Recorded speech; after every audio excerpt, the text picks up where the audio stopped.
हमारे ऋषि मुनियों की मेमोरी इतनी शार्प थी कि उनके सामने आज का आर्टिफिशियल इंटेलिजेंस भी शर्मा जाए। आचार्य पाणिनि के विषय में प्रसिद्ध है कि जब वे वेद की ऋचाएं याद करते थे तो वे भूल जाते थे। आचार्य उन्हें बहुत डांटते थे और जब उन्होंने वैदिक ट्रिक्स अपनाया तब वो वेद की ऋचाओं को कभी नहीं भूलते थे और बाद में चलकर वे वेदों के प्रकांड विद्वान तो बने ही, लेकिन उन्होंने अष्टाध्यायी नामक पुस्तक लिखा जो भाषा विज्ञान की सबसे प्रामाणिक पुस्तक है अभी तक की, और सिर्फ इसी कारण कि उन्होंने वैदिक मेमोरी ट्रिक्स का इस्तेमाल किया। नमस्कार मित्रों, मैं हूं डॉक्टर पांडे के अरुण और आज मैं बात करूंगा वैदिक मेमोरी ट्रिक्स पर। पहला वैदिक ट्रिक है श्रुति और ठहराव, यानी सुनकर याद रखना।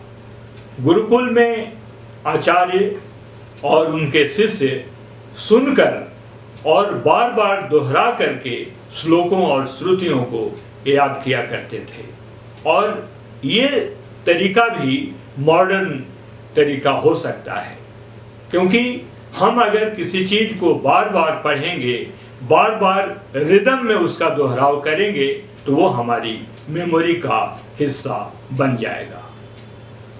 किसी भी कॉन्सेप्ट को विजुअलाइज करना बहुत जरूरी है। अगर आप उसको विजुअलाइज नहीं कर पाते हैं, उसका चित्र आपके दिमाग में नहीं उभर पाता है, तो आप उसको अपनी मेमोरी में नहीं ले सकते हैं। इसलिए विजुअलाइजेशन एक सबसे बड़ा मेमोरी ट्रिक है। आजकल के बच्चे मन ही मन पढ़ते हैं।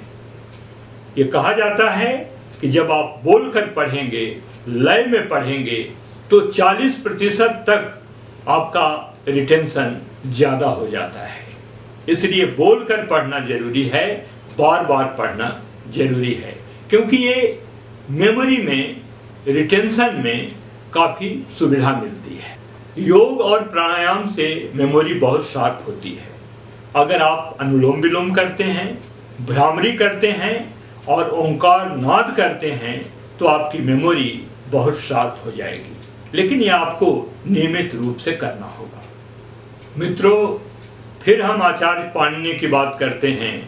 जब वे वेद की ऋचाओं को एक बार में सुनाने लगे तो आचार्य उनसे प्रसन्न हो गए और बाद में आचार्यों ने कहा कि ये विद्यार्थी नहीं, ये तो ज्ञान का भंडार है। इसीलिए अभी पाणिनि के ट्रिक्स जो हैं सबसे ज़्यादा चर्चा में हैं, वैदिक ट्रिक्स यानी आचार्य पाणिनि के ट्रिक्स। तो मित्रों, आप भी हार्ड स्किल्स और हार्ड लेबर पर ज़्यादा भरोसा मत कीजिए। एंशिएंट इंडियन सॉफ्ट स्किल्स अपनाइए, टेक्निक अपनाइए और स्मार्ट स्टडी कीजिए और सफलता के लिए अपने द्वार खोल दीजिए। थैंक यू, धन्यवाद।